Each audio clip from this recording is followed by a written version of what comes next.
Sinbad की तीसरी समुद्री यात्रा। अगली सुबह सिंदबाद ने अपनी तीसरी यात्रा का वर्णन करना शुरू किया। सिंदबाद के ही शब्दों में, 2 यात्राओं से लौटने के बाद मेरे हाथ में बहुत सारा पैसा था।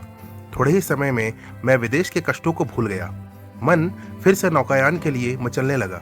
मैंने बिना देर किए एक व्यापार यात्रा का आयोजन किया। इस बार मैं अपने साथ कुछ अच्छी चीजें ही ले गया। विभिन्न बंदरगाहों का भ्रमण करने के बाद हमारा जहाज आगे बढ़ने लगा। अचानक एक दिन तेज तूफान के कारण हमारा जहाज विपरीत दिशा में चलने लगा। कुछ दिनों के बाद समुद्र शांत हो गया। तब सभी को थोड़ी राहत मिली, लेकिन राहत कब तक? सहसा कैप्टन ने चिल्लाकर कहा, विनाश हो गया। हमारे जहाज को खूंखार जुखाब बंदर द्वीप पर लंगर डालना पड़ा। अब किसी के बचने का कोई रास्ता नहीं था।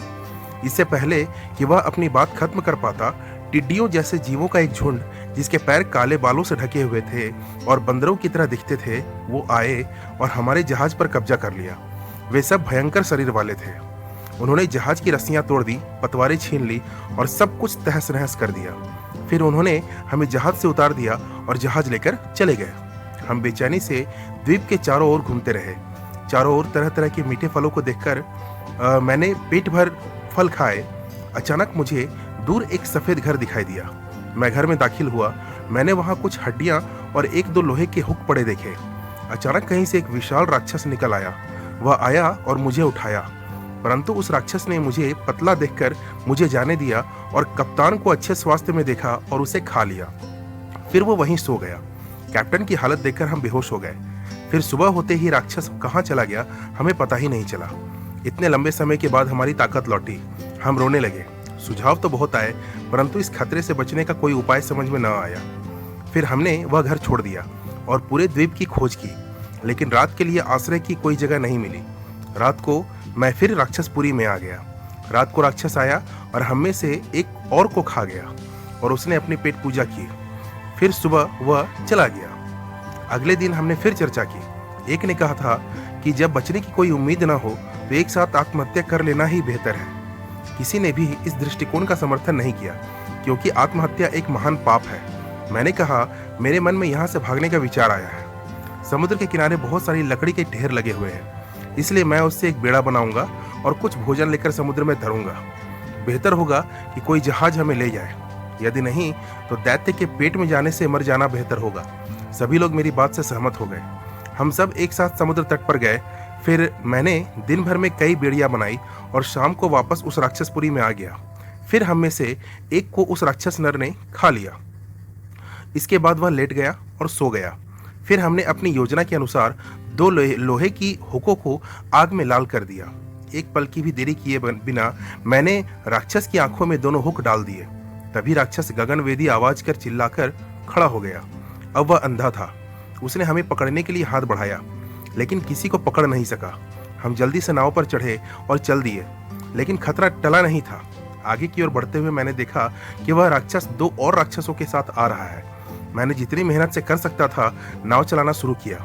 बड़े गुस्से में उन राक्षसों ने बड़े बड़े पत्थर उठाए और हम पर फेंकने लगे। हम में से कई नावें पानी में डूब गई। अब सिर्फ मेरी नाव बची थी, जिसमें मेरे अलावा 2 और लोग बचे हुए थे। फिर हम तीनों किसी तरह एक द्वीप में पहुंचे। उस द्वीप के वृक्ष का मीठा फल खाकर मुझे भूख से मुक्ति मिली। फिर हम लोग घास पर सो गए।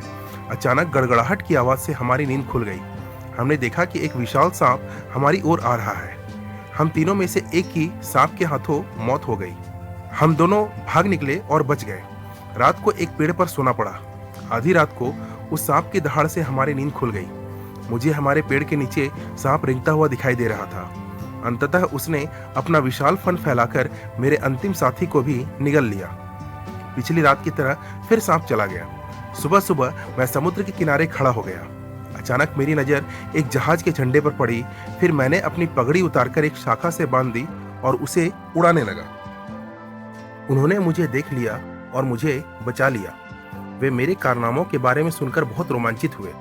फिर जहाज सलाहाट बंदरगाह पर पहुंचा। अन्य व्यापारी बेचने के लिए अपना माल लेकर उतरे। तब कैप्टन ने मुझे बुलाया और कहा, तुम्हारी पीड़ा सुनकर मुझे बहुत दुख हुआ है। मैं तुम्हारी मदद करूंगा। हमारे जहाज पर एक व्यापारी के बहुत सारे सामान हैं। जाते समय वह लापता हो गया था।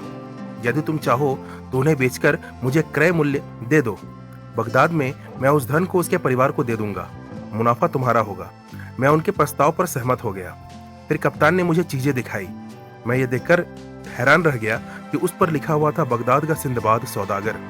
दरअसल ये मेरी उस दूसरी यात्रा का सामान था। फिर मैंने कैप्टन को वह सब कुछ बताया जो मेरे उस निर्जन द्वीप पर छोड़े जाने के बाद से हुआ था। उसने भी मुझे पहचान लिया और गले लगा लिया। जहाज पर सभी लोग मुझे जानने लगे। फिर मैंने उस द्वीप पर अच्छा व्यवसाय किया। कुछ और द्वीपों में व्यापार करने के बाद मैं बगदाद लौट आया। फिर मैंने जरूरतमंदों को बहुत सारा धन दान दिया और फिर से अपने दिन खुशी से बिताने लगा। तो दोस्तों, ये थी सिंदबाद की तीसरी समुद्री यात्रा। आशा है कि आपको इस यात्रा की कहानी बहुत पसंद आई होगी। कुछ ही दिनों में मैं सिंदबाद की अगली समुद्री यात्रा की कहानी आपके लिए लेकर आऊंगा। अगर वीडियो पसंद आ रही हो तो इस वीडियो को लाइक करना और चैनल को सब्सक्राइब करना बिल्कुल ना भूलें। धन्यवाद।